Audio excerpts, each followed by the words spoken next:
Hello, I'm Jessica. When I was 6 months pregnant, I had a fight with Nathaniel, my husband.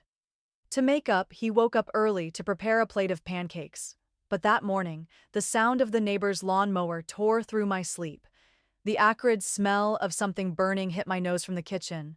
The plate of pancakes was burnt black, the outlet nearby sparking with tiny flashes. Annoyed, I posted in a private Facebook group to complain about Nathaniel's carelessness.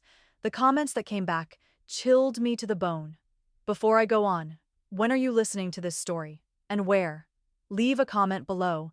I promise you'll want to know what happened next, because the truth is scarier than I ever imagined. The air that morning was heavy, like the sticky California heat clinging to my skin. I had just woken up, my head foggy from pregnancy, my body heavy like I was carrying a boulder. My old pajamas clung to my skin, sweat beading on my forehead, even though the ceiling fan spun fast. I dragged myself into the kitchen, slippers smacking against the tile floor. The smell of smoke lingered even though I had thrown open the windows. The pancakes on the table were blackened, the edges of the plate smudged with soot. The outlet nearby hissed, sparks flashing like they were warning me of something. I frowned, my hand unconsciously resting on my stomach where the baby kicked lightly. Last night, Nathaniel and I had a huge fight. I screamed that I wanted a divorce, that I was exhausted by all the times he was thoughtless. He cried, begged me not to leave, his eyes red, his voice shaking. I had never seen him like that. But this morning, staring at the burnt pancakes, all I felt was irritation. I snapped a picture of the mess, posted it in the private wives group on Facebook, writing a few lines blaming Nathaniel. Just minutes later, a notification popped up. The first comment made me freeze. Be careful, your husband might have an accident today. I scrolled further, my breath catching. Another comment read, if you hadn't woken up, maybe an electrical fire was waiting for you. Then, someone else wrote, this trick is straight out of a crime novel. My heart pounded, my hands shook as I scrolled. Those words were like sharp knives cutting into the doubt I had tried to bury. I told myself it was just people online talking nonsense, jealous because I had a husband like Nathaniel. But unease crept in, like someone was watching me from the shadows. Then my phone buzzed. A message from Nathaniel. Baby, I just got into a car accident. It hurts so much. Can't see clearly anymore. My head spun, like I had been punched in the chest. The text glowed on the screen, but it couldn't be real. It just couldn't. My hands shook, my thumb hovering over the screen, about to call him. But then I stopped. The comments from Facebook echoed in my mind. Be careful. Your husband will have an accident today. If you hadn't woken up, maybe an electrical fire was waiting for you. The smell of smoke still lingered, like a warning I couldn't yet understand. I dropped into a chair, holding my stomach, feeling the baby's heartbeat as if to keep myself grounded. Nathaniel and I had met in college, over 10 years together, from the days when we had nothing. When my parents died in an accident, he was the one who stayed by me, pulling me out of the darkness day by day. Even now, as he ran my family's company, holding all the power, he was still gentle, attentive. Especially since I got pregnant, he had been even more patient, no matter if I snapped or lashed out for no reason. If he wanted a divorce, he could have left. I was just a housewife, nothing to hold him back. If he was after money, he already had almost all of it. How could I believe that the man who loved me so deeply for a decade could ever fake it? I quickly typed back, "Are you okay? Where are you? I'll come right now." The chat box showed typing for a moment, then disappeared. No reply. I called. The phone rang and rang, but no one picked up.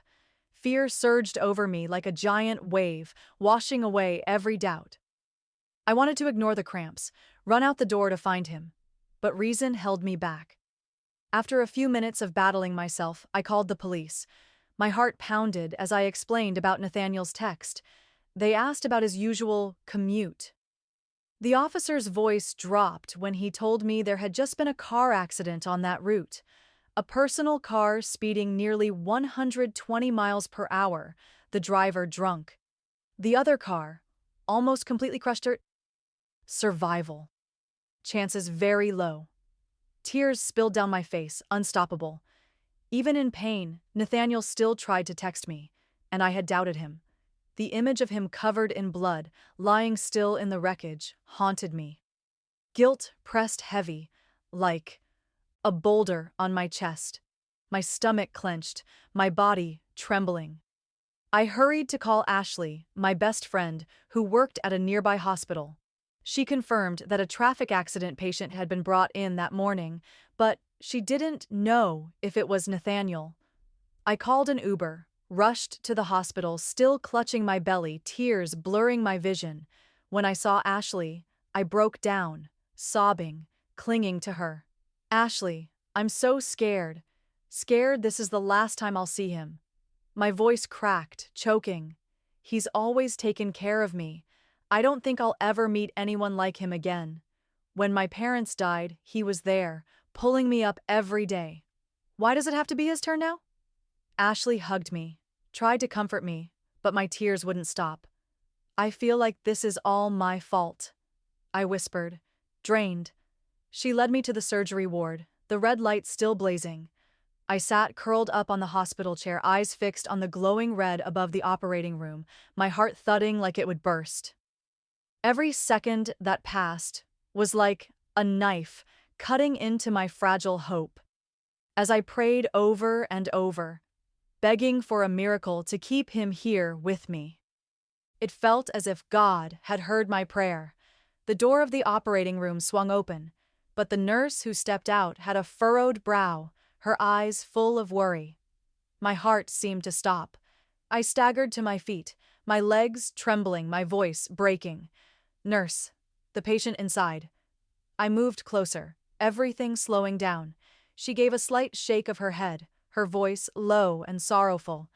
My condolences. My mind went numb, my legs buckled onto the cold floor.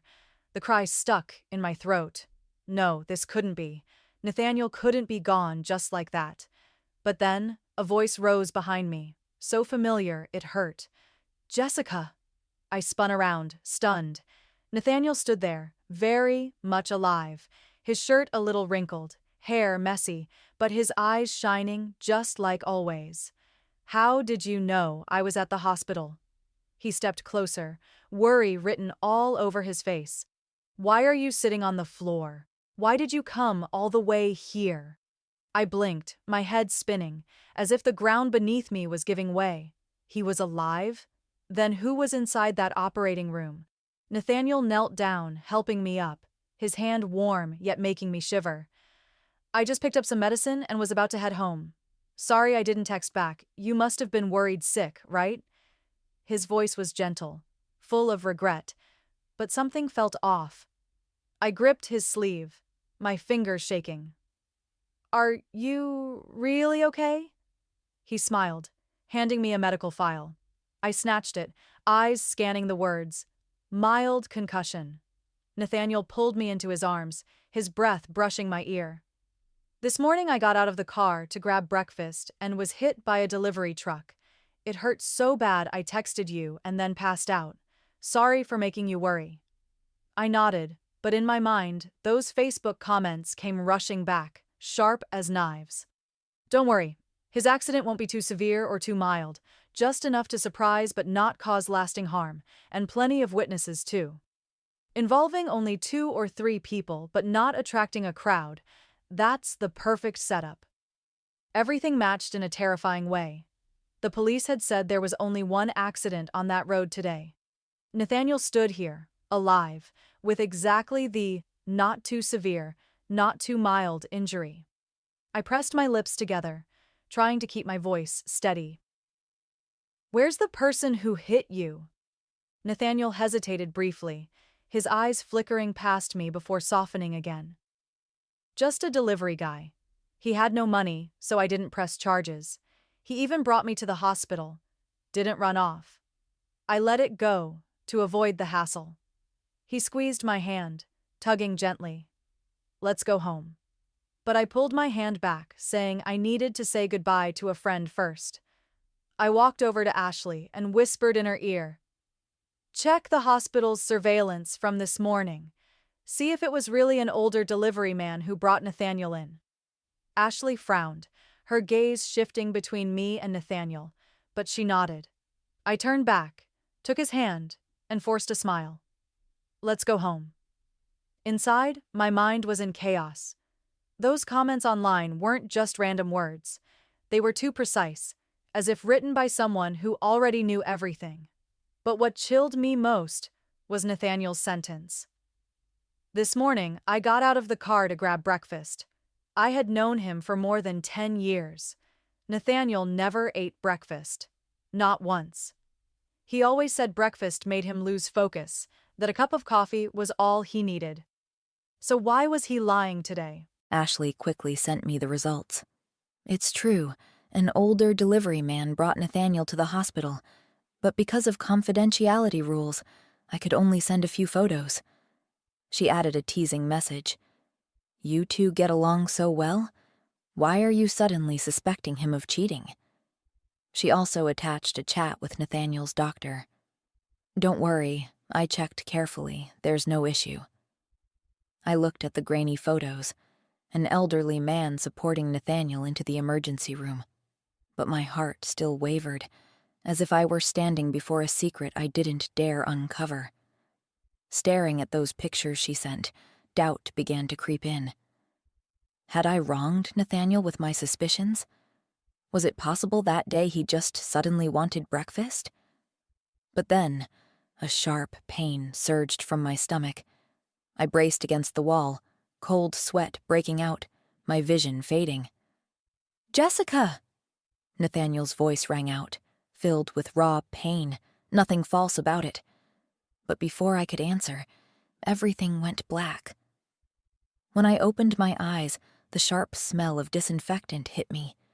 The stark white of the hospital room made me shiver. "Jessica!" Nathaniel was beside me, his hand gripping mine tight, his eyes sunken with dark circles. His hair was a mess, nothing like his usual neat self. He looked worn down, like he hadn't slept in days. "You're finally awake." His voice trembled, like he'd just found something precious, but my hand instinctively moved to my belly. The bump that used to be there was gone, flat. My heart stopped. "Where's my baby? Nathaniel, where's my baby?" His eyes darted away, lips pressed tight. We'll have another chance, Jessica." His voice choked, but all I could hear was the sound of my heart breaking. The emptiness in my stomach sucked the air out of me. I stared at him, stunned, tears spilling down. How could this happen? Ashley walked in, her face stern. She handed me a medical file. Uterine abnormality. I shook my head, panicking. No one ever said anything at the prenatal checkups. Ashley frowned. "I told you to come to my hospital, but you kept going to that small clinic near your house. Their equipment is terrible." Ashley turned to Nathaniel, her tone firm. "Take good care of Jessica." Then she left, leaving me frozen on the bed, my mind numb. My peaceful life had shattered. I was the one who had lost my child. The weight of self-blame crushed me like a boulder. Nathaniel bent down, wiping my tears. "It's okay, Jessica. Having you is enough.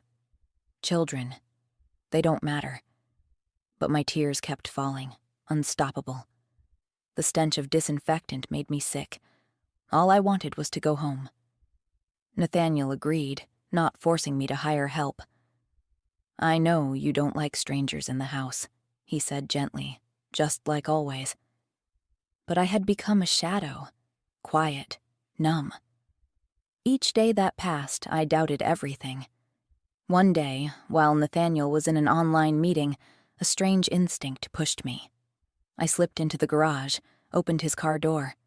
The dash cam was there, waiting, silent. My heart pounded as I pulled all the footage.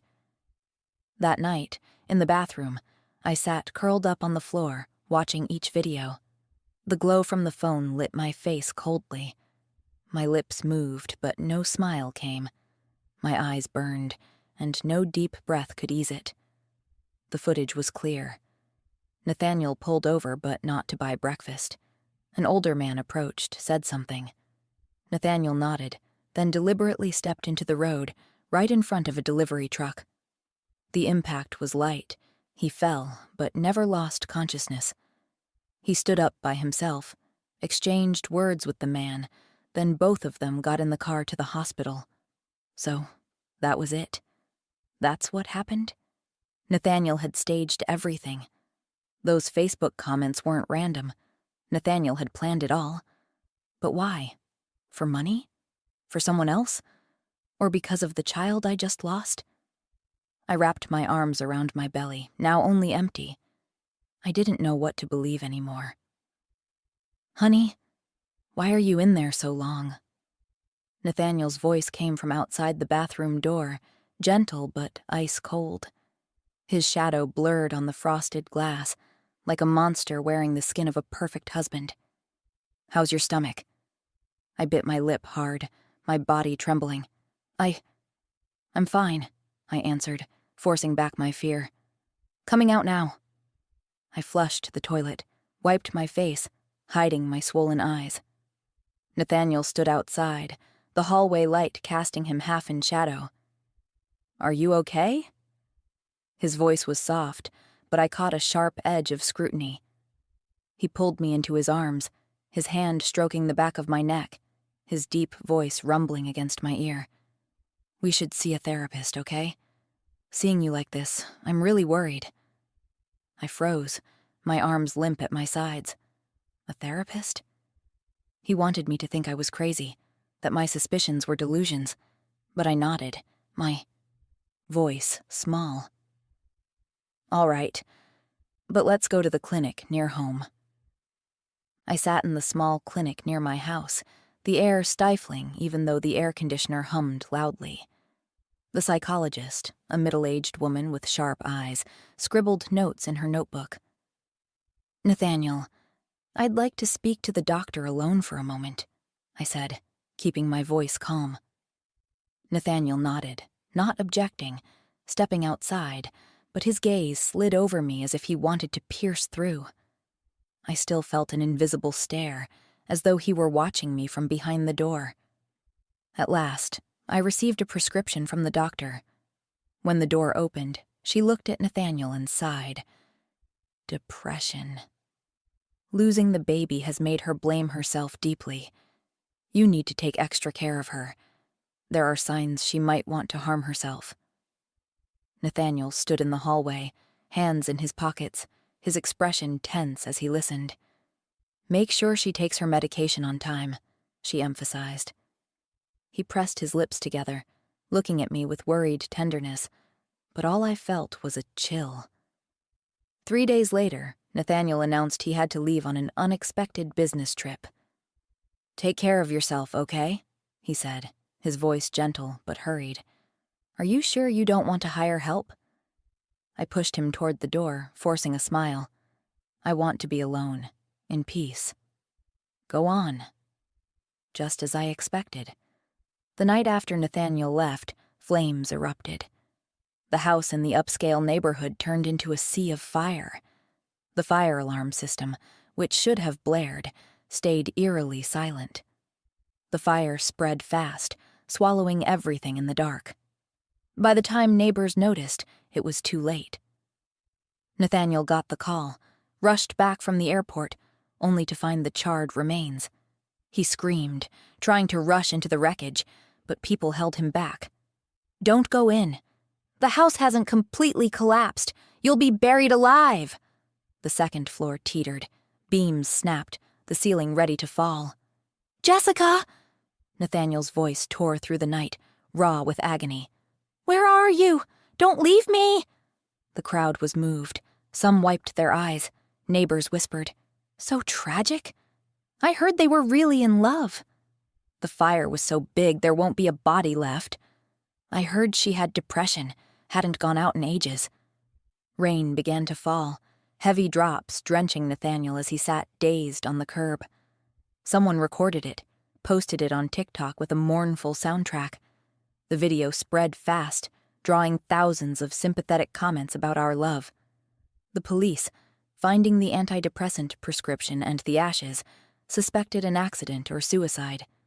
Their investigation continued. The next day, a new video of Nathaniel went viral, showing him so worn down he was hardly recognizable. His eyes sunken, his cheeks hollow. "This company was Jessica's parents' legacy," he said, voice breaking. "Now that she's gone, keeping it only brings me pain. It's my fault. I knew she was depressed, but I buried myself in work." He bowed his head, tears falling. "I will sell the company and create a charity foundation in Jessica's name to atone." His words touched millions of hearts. People flooded the comments with support, urging him to stay strong, to live the rest of life for me. At the foundation's opening ceremony, Nathaniel wore a suit, but his gaunt figure couldn't be hidden. The crowd was silent, eyes red, swept up in his tragic story. "I believe he'll do good work for Jessica," someone said. "A man this devoted is rare?" Nathaniel held the microphone, his voice steady and deep. "Thank you for your trust. I believe Jessica is still waiting for me to finish this work." The atmosphere was heavy, full of grief. A wealthy businessman, moved, pledged a donation of $5 million. Just then, the sound system exploded with a deafening crack. Everyone clutched their ears, looking around in confusion. The big screen, which had been showing the donation list, suddenly went black. The hall sank into chaos. Whispers spread through the crowd. "What's going on? Technical glitch?" someone murmured. "Or is this some planned surprise?" another guessed. "Nathaniel isn't in the mood for such tricks," a different voice argued. Under the doubtful stares of everyone, the big screen flickered back on, showing the first image. A man holding a woman's waist under dim lights, their intimacy undeniable. The crowd erupted. "That guy looks familiar," one said. "It's just his back, but it looks like someone I know." Nathaniel stood frozen on stage, his face stiff, panic flashing in his eyes. "Turn it off now," he shouted, his angry voice echoing across the hall.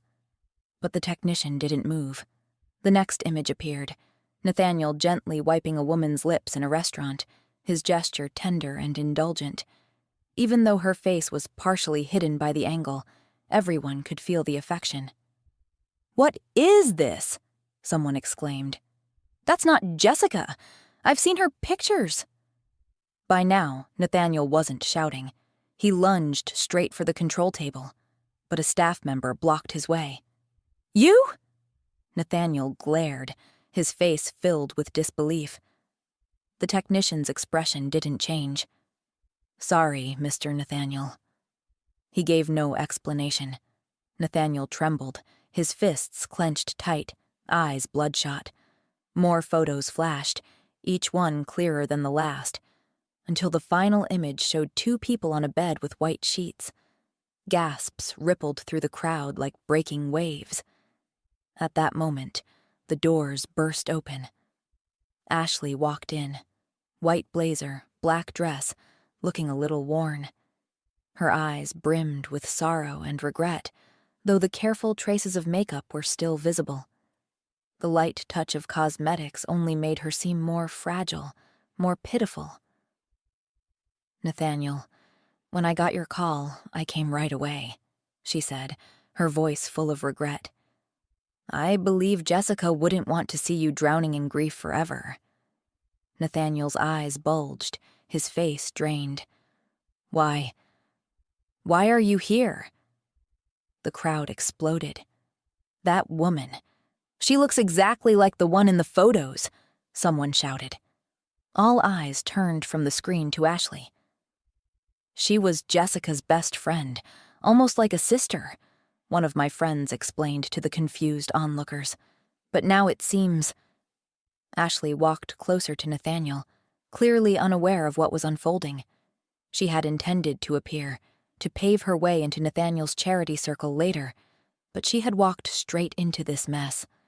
With so many eyes burning into her, even Nathaniel glaring at her, Ashley finally realized something was wrong. "Nathaniel, what's happening?" Her words choked as she looked up at the giant screen. Her chest rose and fell. This, she screamed, her voice cracking. "This is fake! These are AI-edited photos! Someone's trying to ruin me! Show yourself!" Nathaniel joined in, his voice trembling with anger. "Ashley and I are innocent. Who dares disgrace me like this? I could never betray Jessica." The screen went black again, then a video began to play. A car door opened, slender legs stepped in, then Nathaniel leaned down, kissing a woman hungrily. "I miss you so much I'm going insane," he whispered with desire. "I only get mornings and after work with you." The woman pouted. Isn't it because you won't divorce?" Nathaniel gritted his teeth. "Divorce?" "You don't know how cunning her parents are. They set up the will so the company shares only pass to Jessica or her child. They were guarding against me all along." The woman laughed. "So what? You've already dealt with her parents too?" Nathaniel growled. "I've done everything for you, babe." The hall went deathly silent. On the screen, Nathaniel and Ashley clung to each other, undeniable. Then another clip played, even more shocking. "Get to the hospital now. She found out already." Ashley's voice came through the phone. Nathaniel scowled. "Damn it. Why did she wake up so early today? By now the house should have been ashes," Ashley snapped. "She's on her way to the hospital. Hurry up." Hearing that, Nathaniel on screen exploded with rage, his eyes blazing cold fury. Then the woman's voice again. "If not for you, not for her money, who would ever want to be her friend?" Nathaniel cut her off. "Don't worry. Even if she escaped this time, I'll find another way." The video ended, leaving the hall in dead silence. Nathaniel and Ashley collapsed to their knees on stage, trembling as if cornered with no way out. "No! This is fake! Completely fake! Edited with AI!" Ashley screamed, her hair matted with sweat, her carefully applied makeup now smeared. Nathaniel followed, his voice shaking but laced with fury. "I know who's behind this. It has to be Jessica's cousin. He's always been eyeing her fortune." He turned to the crowd, his eyes bloodshot. "Now that Jessica is dead, everything belongs to me, so he's pulling this dirty stunt to slander us. Whoever the coward is that did this, step out and face me." The crowd froze, eyes flickering with doubt and confusion. No one looked at Nathaniel with sympathy anymore. Whispers rippled through. One voice said, "Nathaniel's so broken, how could he do this?" But another countered, "That video didn't look edited at all." Someone else muttered through clenched teeth, "Thought he was a grieving lover. Turns out he's just a bastard." Opinions split, no one certain what to believe. Nathaniel got back to his feet, his tone calmer, as if regaining composure. "I don't know whose scheme this is, but I loved Jessica. She once told me some relatives were after her wealth. I have every reason to believe the one behind this so-called evidence is that greedy cousin." He jabbed a finger into the air, his voice hard. "If you've got the guts, come out here." The hall fell silent again, only heavy breathing audible. Then, slow applause echoed, shattering the tension. Everyone turned. I stepped forward, thin but standing tall, the stage lights blazing down on me like fire. You're not dead," Nathaniel screamed, his face turning chalk white, his feet stumbling backward. Ashley clutched her mouth, eyes wide with terror. The crowd erupted. "My God, she's alive!" "It's really Jessica." I moved closer to Nathaniel, my lips curling. "I'm alive. Disappointed, aren't you?" He shook his head frantically, waving his hands. No, how could this be?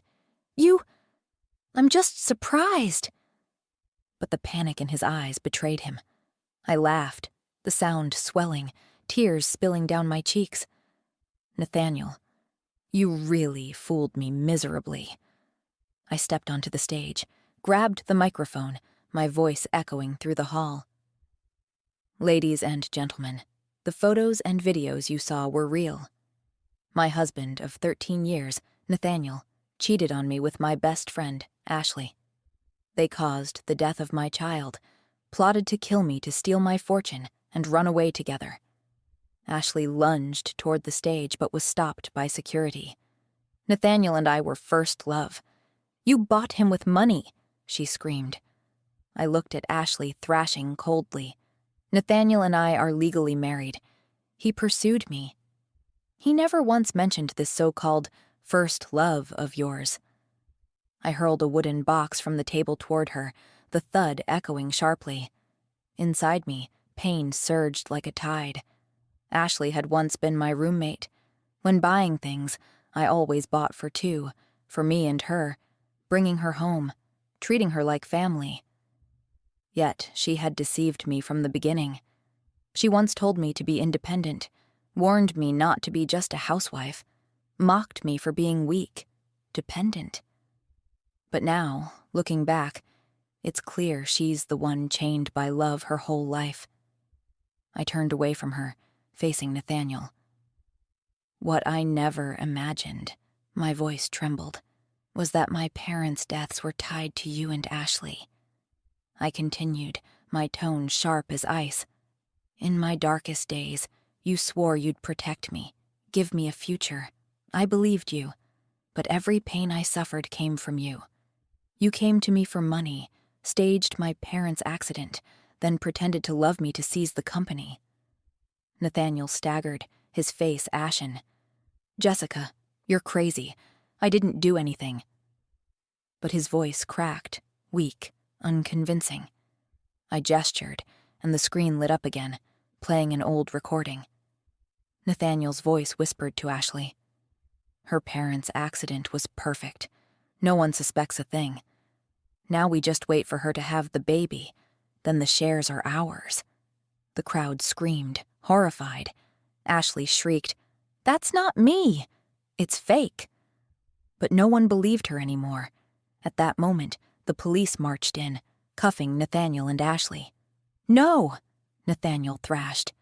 "Jessica, you misunderstand. I love you."